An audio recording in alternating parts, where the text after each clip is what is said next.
berantem fisik atau berantem non fisik.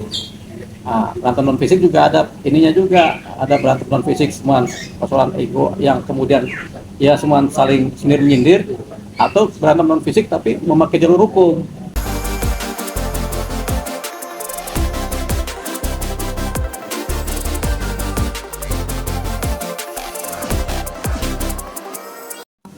Pas keluhan dari Bu Mimin dan pihak Bluebird sendiri, Abang melihatnya bagaimana sih Bang? Karena kan berita ini udah cukup lama juga dan sampai sekarang tuh nggak kelar-kelar gitu. Sampai adalah pro kontra dari statement dari netizen pun bilang Bu Mimin Tarsi ini halu gitu. Gimana Bang menurut Abang? Kalau berseteru ini kan ada dua, berantem fisik atau berantem non fisik. Nah, berantem non fisik juga ada ininya juga, ada berantem non fisik semua persoalan ego yang kemudian ya semua saling sindir menyindir, atau berantem non fisik tapi memakai jalur hukum. Nah, kita lihat nih peserunya apakah memakai jalur hukum. Nah, kalau Bu Mintarsi kan katanya sudah memakai jalur hukum, Bluebird juga sudah memakai jalur hukum. Artinya apa? Sudah ada yang namanya proses hukum. Proses hukum itu apa? Ada proses hukum perdata, ada proses hukum pidana. Nah, perdatanya bagaimana, pidananya bagaimana. Tapi yang namanya perseteru tentu ada yang disengketakan. Kalau pidana ada yang digelapin atau ada yang dicuri, kan pidana begitu. Atau ada yang dipalsukan. Nah, kalau perdata itu tentunya ada yang dipersengketakan. Nah, sekarang apa yang dipersengketakan? Yang dipersengketakan kan macam-macam. Ada persengketaan mengenai hubungan keluarga, ada persengketaan mengenai warisan, ada persengketaan ahli waris, ada persengketaan mengenai berperusahaan. Nah, yang mana nih? Kalau bersengketa mengenai yang berperusahaan, berarti kan kaitannya tentunya adalah persamaan, begitu. Nah, persamaan atau ada yang dipecat, atau kemudian ada karyawan yang kemudian komplain karena dia diberhentikan, di PHK, begitu. Nah, itu persengketaan di dalam perdata. Kalau kaitannya dengan perusahaan. Kalau kaitannya dengan warisan, tentu ada persengketaan juga, yaitu siapa yang ahli waris, apakah legitim porsinya kemudian sudah sah apa belum, atau ada yang dicuri dari hak-haknya para ahli waris, sehingga ahli waris saling menggugat, atau mengenai kebenaran siapa yang benar menjadi ahli waris, itu kan persengketaan juga secara perdata, namanya sengketa waris. Jadi ada sengketa waris, ada sengketa perdata biasa, ada sengketa bisnis. Sengketa perdata biasa macam-macam juga. Kalau sengketa bisnis juga ada macam-macam juga. Nah, yang termasuk sengketa perusahaan itu termasuk juga sengketa bisnis dan kadang sengketa biasa, perdata biasa. Kalau sengketa perdata biasa dalam perusahaan itu misalnya ada PHK, direktur PHK karyawannya, itu sengketa perdata biasa. Tapi khusus sifatnya karena undang-undangnya juga khusus tenaga kerja kan. Ada sengketa tentang persamaan kedudukan saham, begitu. Nah, itu sengketa tentang persamaan ada dua juga. Ada sengketa pidana, ada perdata tentang hak dari para pesaham, itu. Atau misalnya punya saham tapi nggak pernah dibagi dividennya, begitu. Itu juga bisa dipersengketakan. Nah, tentunya kalau arahnya ke sana, Bu Mintarsi lebih kepada misalnya, karena dia kan bicara tentang Bluebird dan tentang perusahaan kan, berarti dia sengketa tentang persahaman atau berperusahaan, atau sengketa tentang tenaga kerja, gitu. Nah, kita harus lihat ini dari mana? Ya dari cerita dan dari dokumen. Sepanjang cerita dan dokumen kita nggak punya, kita hanya menganggap ini adalah sengketa berperusahaan. Nah, kalau Bu Mintarsi misalnya sengketanya mengenai persahaman, ya mungkin dia nggak pernah terima dividen, jadi dia melakukan persengketaan. Atau sahamnya kemudian ada tapi nggak pernah dibagi nilai keuntungan perusahaan kepada dia sebagai pesaham. Berapa persen sahamnya kita nggak tahu.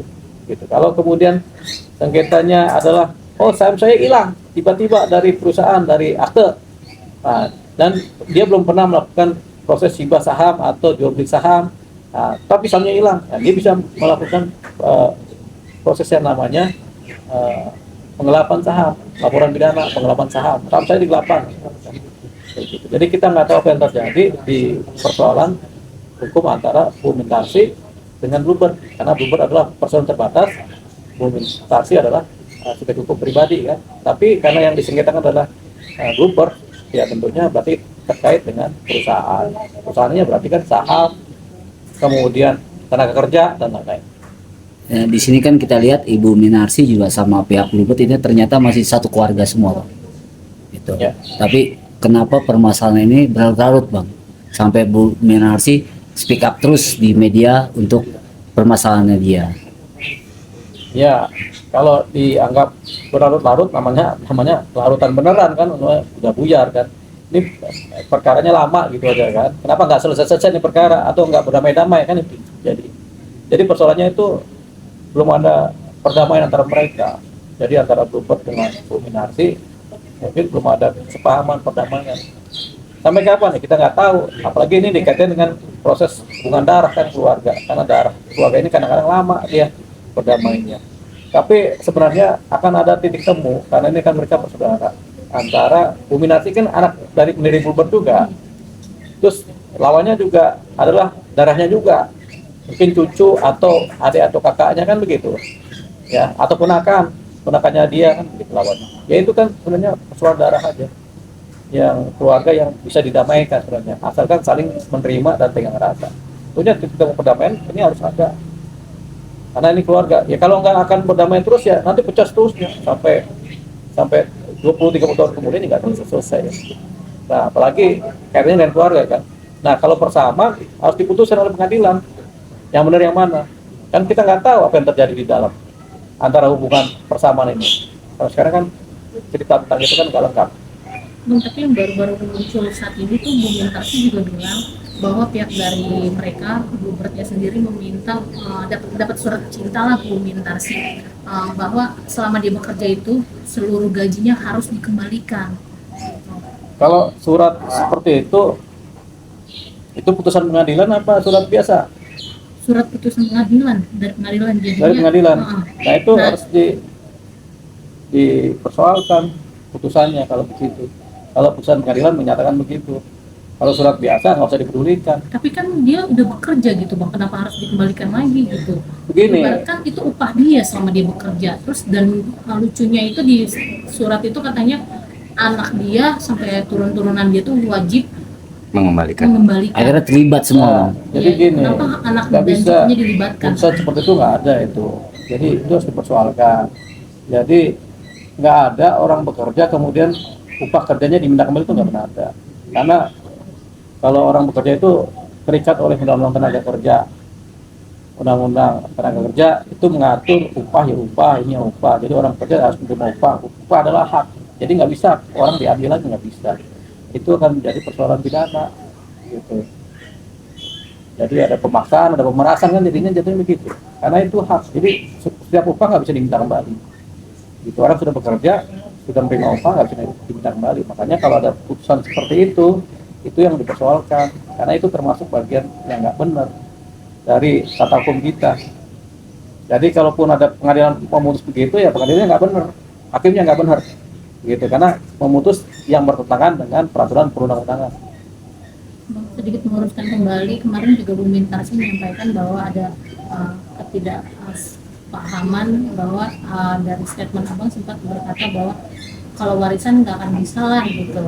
Tapi ini kan saya bukan mempermasalahkan warisan, lebih ke saham dan saya punya struktur berapa persen yang saya dapat tiba-tiba setelah saya mengundurkan diri malah dinolkan gitu, tidak ada persenan yang saya dapat dari saham yang saya miliki. Ya makanya kita harus tahu persoalannya kan. Kalau kan ada persoalannya kan tadi macam-macam.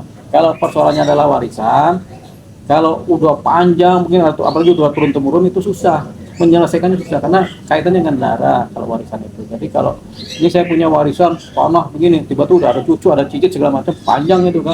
Apalagi kalau ahli warisnya jadi banyak, udah susah dia penyelesaiannya. Harus benar-benar itu persekutuan perdamaian satu darah itu terjadi. Nah itu kalau persoalan warisan pasti susah. Karena kita udah ngalamin setiap persoalan pewarisan yang sudah beranak cucu itu susah penyelesaiannya, lama dan walaupun udah diputus pengadilan juga susah juga eksekusinya. Itu kalau persoalan warisan. Nah kalau tadi kategorinya adalah persoalan perusahaan persamaan, ya penyelesaiannya kan ngikutin aturan hukum perusahaan, mengikuti aturan hukum perdata biasa. Bagaimana kemudian saham hilang, ngelapan, saham nggak dibayar, berarti kan ada ngelapan juga, gitu. Terus kemudian harus ada cek untung apa rugi, perusahaan kan begitu-begitu aja kalau persoalan persamaan. Jadi kita kategorikan yang mana persoalannya dominasi, kan kita nggak tahu persoalannya apa, gitu. Tapi Bang, untuk langkah hukum selanjutnya sendiri sebaiknya apa sih yang harus dilakukan oleh Bu Minarsi? Ya langkah hukum selanjutnya ya itu Bu Minarsi melakukan langkah hukum. gitu. Jadi nggak diam-diam aja.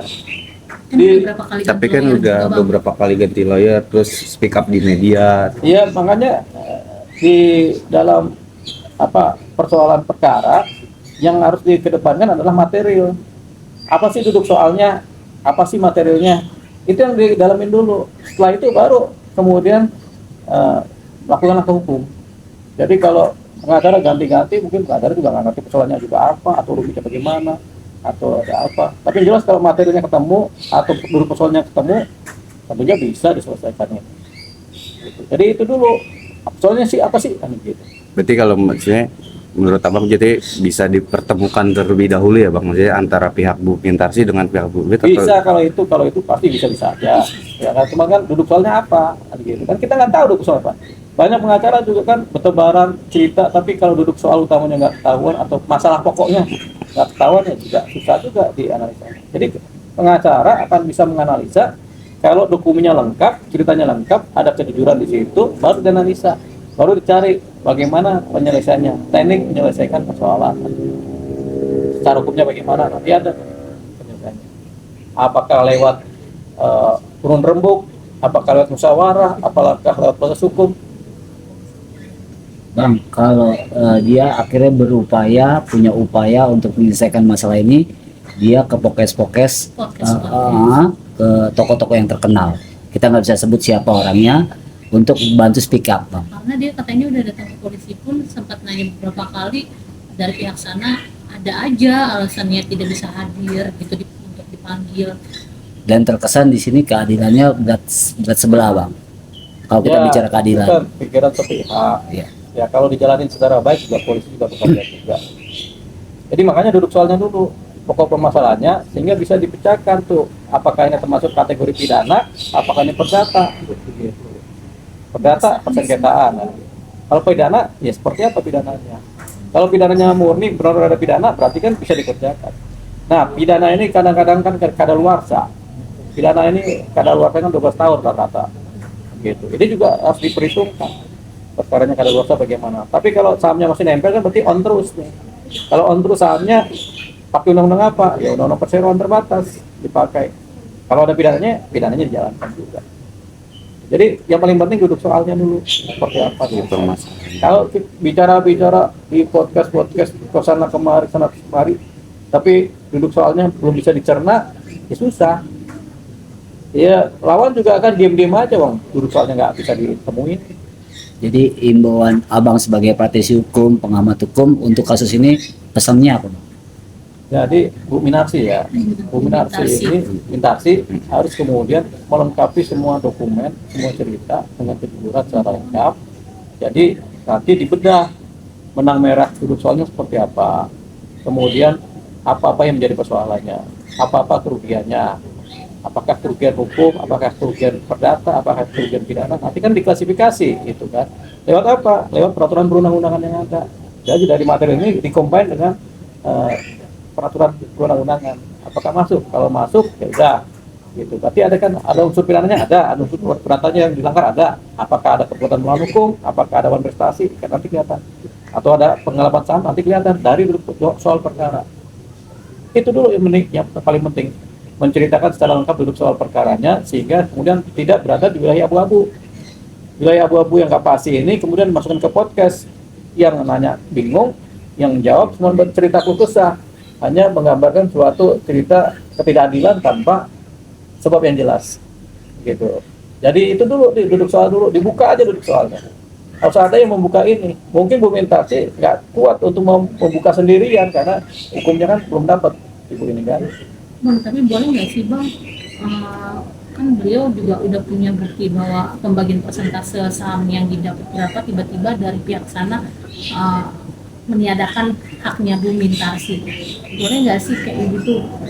Sedangkan dia punya bukti gitu, berapa bagian yang dia punya kepemilikan sahamnya. Ya, bukti tentang saham itu kan adanya kan di akte. Akte itu kemudian didatakan di Kumham. Nah, di situ nanti kelihatan sahamnya ada apa tidak.